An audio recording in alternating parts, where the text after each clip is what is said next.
Karibu sana kwenye YouTube channel yetu ya Wauzaji. Leo tutajifunza jinsi ya kuwa wakala. Mimi huwa nafundisha taratibu, naelekeza taratibu ili uweze kuelewa na uweze kuwafundisha na wengine pia. Kuwa wakala namaanisha kuwa wakala wa mitandao ya simu au wakala wa huduma za kifedha au wakala wa pesa. Mfano, kuwa wakala wa Tigo Pesa ambao kwa sasa ni wakala wa Mixx by Yas, kuwa wakala wa M-Pesa ambao inamilikiwa na Vodacom, kuwa wakala wa Halopesa ambao ni huduma ya Halotel, kuwa wakala wa T-Pesa ambao ni huduma ya TTCL, na kuwa mawakala wa Airtel Money ambao ni huduma ya Airtel. Sasa hizi huduma za kifedha zipo hivi. Wewe ukishakuwa wakala inamaanisha utakuwa na access ya mtu kutoa pesa kwako au kutuma pesa, kumuingizia pesa mtu mwingine kupitia laini yako hiyo ya wakala. Unakuwa umeingia mkataba kati yako na mtandao wa simu, na wewe utalipwa kupitia kamisheni ambazo utakuwa umetuma pesa au umepokea pesa. Biashara ya uwakala ni nzuri sana na ina faida, na mimi nimeshuhudia watu wengi wanafaidika sana kupitia hii huduma. Nimeshuhudia marafiki zangu wengi wanapata mshahara, pesa zao zinaingia vizuri, wanaishi maisha mazuri kabisa kupitia biashara ya uwakala hiyo, wala sio uongo. Nimeshuhudia na ni watu wangu wa karibu. Nikasema nitengeneze video hii ili kuweza kuonesha jinsi ya kuelekeza jinsi ya kuwa wakala. Kuwa wakala wa mitandao ya kijamii kwanza kuna faida, kwa sababu wewe unakuwa unafanya kitu kinachokubalika kisheria, kwa sababu mpaka mtandao umeingia ubia na wewe wa wewe kutoa huduma yao kwa watu, inamaanisha umeaminika. Iko cha kwanza.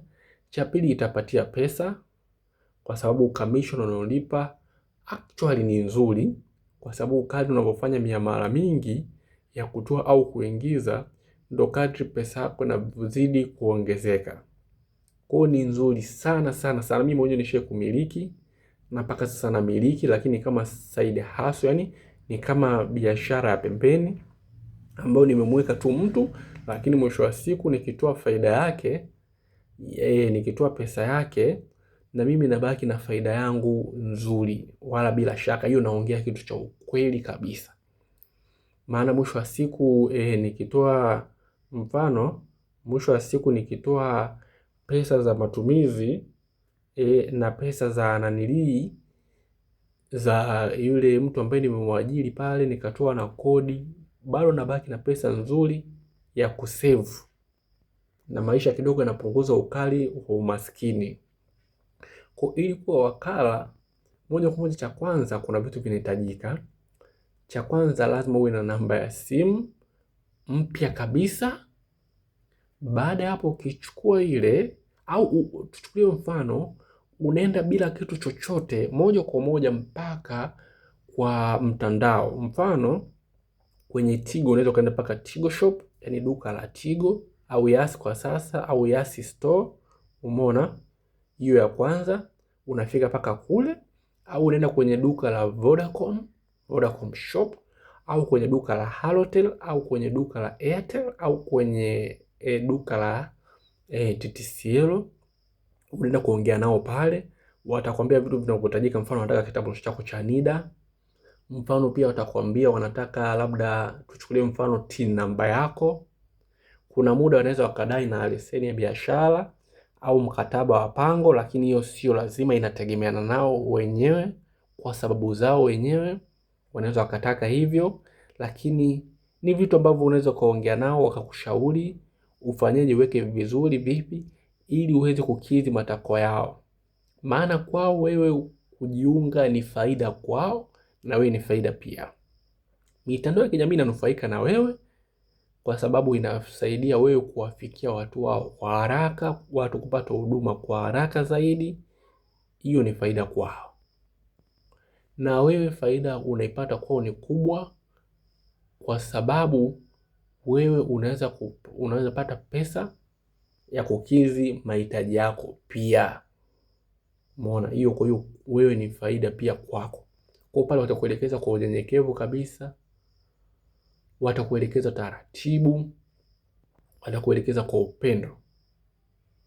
Kisha baada ya hapo ukishakamilisha vidokumenti zao zote, utawakabidhi pale, watakwambia je, unaweka float coin. Watakuuliza, kuna mitandao ya kijamii, kuna mitandao ya simu mengine inataka mfano float labda ya 100,000.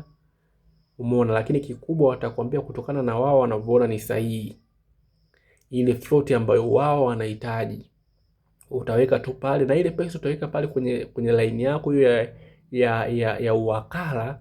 Unaweza ukaitoa muda wote, hata baada ya kutoka hapo tu unaweza ukaichomoa pesa yako, kwa sababu ile ni kama kianzio cha biashara.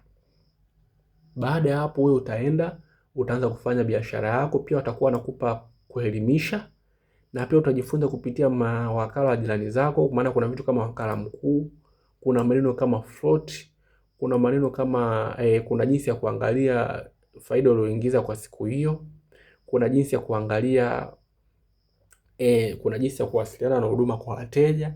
Hiyo vitu utajifunza taratibu mtaani, utajifunza kwa wenzako pia. Utajifunza pia triki mbalimbali ya kukabiliana na wateja.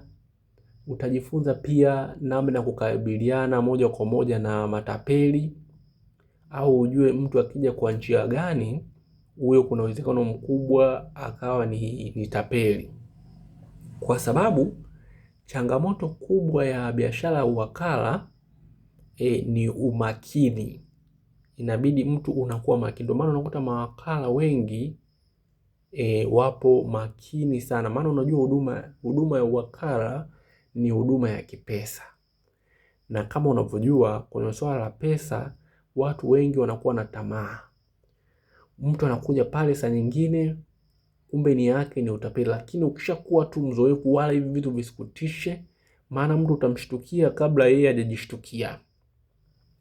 Yaani utaelewa vibaya sana kwa haraka. Kwa hiyo wala isikupe shida, na wala sio kikwazo kabisa kabisa.